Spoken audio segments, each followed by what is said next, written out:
যে রুমে আছেন রুমের ছাদ সাদা, দেওয়াল সাদা, কার্পেট সাদা, বেডের বিছানা সাদা, বালিশের কভার সাদা। ভাবছেন যে আমি আসলাম কোথায়? আমি তো এখন নাটোরের সিংহের এসেছিলাম, আমি আসলাম কোথায়? এবার যে রুমে আছেন দেখছেন রুমের গেটে লম্বা করে লেখা আছে, এই রুমটার নাম হচ্ছে আইসিইউ, লাইফ সাপোর্ট, অক্সিজেন দেওয়া। শ্বাস নিচ্ছেন জোরে জোরে, নার্সরা আপনার আশেপাশে ঘোরাফেরা করছে।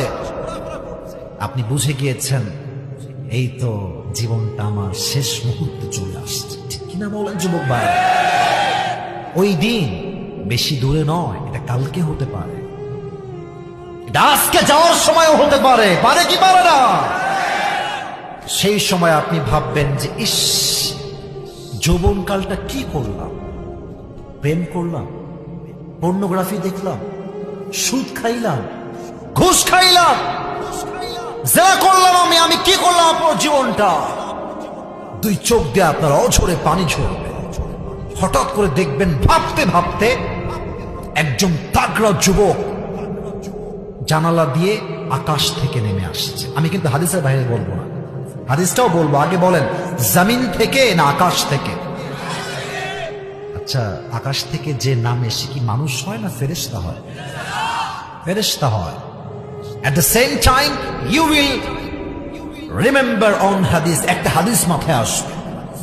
নবী করিম সাল্লাল্লাহু আলাইহি ওয়াসাল্লাম বলেছে, যে কোনো মানুষ যখন মৃত্যুর সময় চলে আসবে তার কাছে একজন ফেরেশতা, তার নাম হচ্ছে মালাকুল মউত, তাকে তার কাছে পাঠিয়ে দিবে একজন। তিনি কে?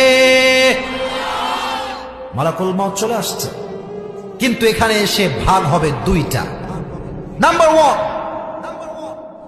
the death of people, those who perform the salah. Number 2 is the death of people, those who do not perform the salah. এক হচ্ছে নামাজি মুরব্বির মৃত্যু, আর এক হচ্ছে বেনামাজি মুরব্বির মৃত্যু। এক হচ্ছে নামাজি যুবকের মৃত্যু, এক হচ্ছে বেনামাজি যুবকের মৃত্যু। এখানে অনেক যুবক তোমরা আসছো, মাইন্ড করবো না, একটা কথা বলি, মুরব্বীরা আপনারা একমত হবেন আমার সাথে। এখানে অনেক যুবক আসছে, এরা এশারের নামাজটা পড়ে নাই, পড়ে নাই। অনেকেই আছে, আঘাত করছি না, ভালোবাসা, আবেগ, কষ্ট থেকে বলছি। এখানে অনেক যুবক এরকম আছে যারা বাসায় গিয়ে ঘুমিয়ে যাবে, ফজরটাও পড়বে না, ফজরটাও পড়বে না। নামাজি বান্দার সামনে যখন মালাকুল মউত দাঁড়াবে, আচ্ছা আমি যে জুব্বাটা পরে আছি এটা কালারটা কি বলতে পারেন? তার ড্রেস হবে হোয়াইট, সাদা, রাইট, সাদা, সুন্দর চেহারা, লম্বা চাপদাড়ি হবে, তার লম্বা হবে। সে এসে কোনো রুড বিহেভ করবে না, ধমক দিবে না। এবারও বলছি হাদিস থেকে, ডাক দিয়ে বলবে, ইয়া আইয়াতুহান নাফসুল মুতমাইন্নাহ উখরুজি ইলা মাগফিরাতিল্লাহি ওয়া রিজওয়ানিহি।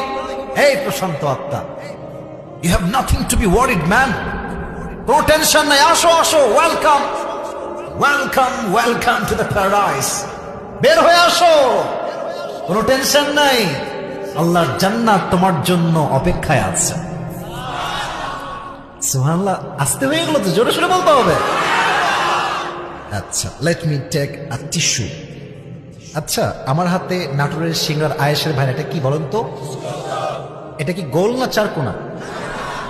জোরে, গোল না চারকোনা? কাফাম মিন নাফানিল জান্নাহ ওয়া হানুত মিন হানুতিল জান্নাহ। যে নামাজি বান্দা হবে, এত সুন্দর হাদিস শুনলে আমার মনটা ভরে যায়। আমি মক্তব থেকে আল্লাহর রহমতে নামাজ পড়ি, মক্তব থেকে পড়ি। আমি কিন্তু শো অফ করছি না, কিন্তু এই হাদিসটা শুনলে যে নামাজি, তার আত্মা ঠান্ডা হয়ে যায়। সুবহানাল্লাহ পড়বেন না আপনারা? আপনার রুহুকে রিসিভ করে জান্নাতে যে নিয়ে যাবে, এটা তো এত কম দামি নয়, রুহুটার দাম এত বেশি।